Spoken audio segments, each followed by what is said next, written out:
Assalamualaikum teman-teman. Perkenalkan, nama saya Nurul Fitria dari HPI 24. Di sini kami akan menjelaskan mengenai jarimah syarikoh.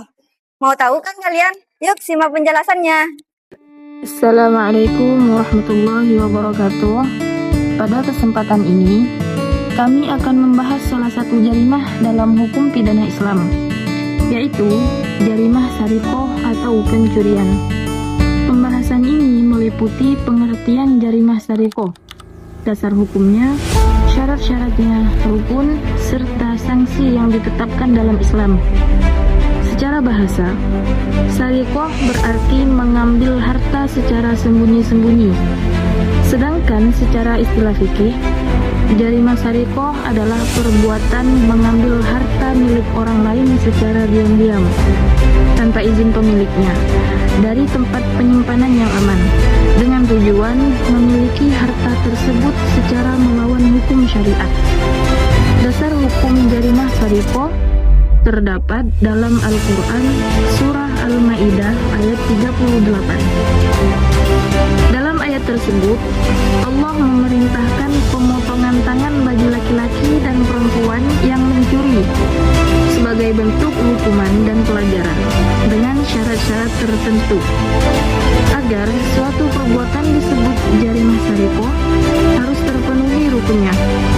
Rukun jarimah syarikoh ada 3. Pertama, pelaku pencurian yang bandil, berakal, dan bertanggung jawab hukum. Kedua, objek pencurian, yaitu harta yang bernilai menurut syariat. Ketiga, perbuatan mengambil harta secara sembunyi-sembunyi tanpa hak. Untuk pembahasan selanjutnya adalah syarat dikenakannya hukuman had.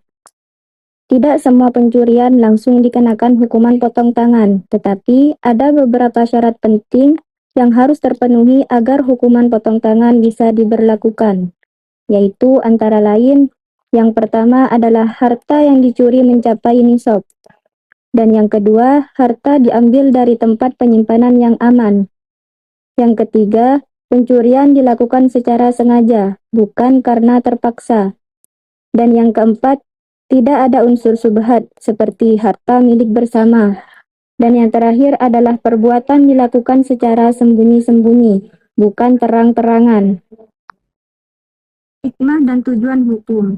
Hukuman dalam jarimah syarikoh bukan hanya bertujuan untuk menyiksa, melainkan untuk menjaga keamanan harta, menegakkan keadilan sosial, serta memberikan efek jera agar kejahatan pencurian tidak merajalela. Nah, mengenai sanksi jarimah syarikoh, jika seluruh syarat terpenuhi, maka sanksi bagi jarimah syarikoh adalah hukuman had, yaitu potong tangan. Namun, jika syarat tidak terpenuhi, maka pelaku tidak dikenai had, melainkan dikenai hukuman takzir seperti denda, penjara, atau hukuman lain yang akan ditetapkan oleh hakim. Jadi, kesimpulan dari video tersebut adalah melalui jarimah syarikoh, Islam mengajarkan bahwa perlindungan harta dan keadilan sosial harus ditegakkan dengan aturan yang tegas, adil, dan penuh pertimbangan.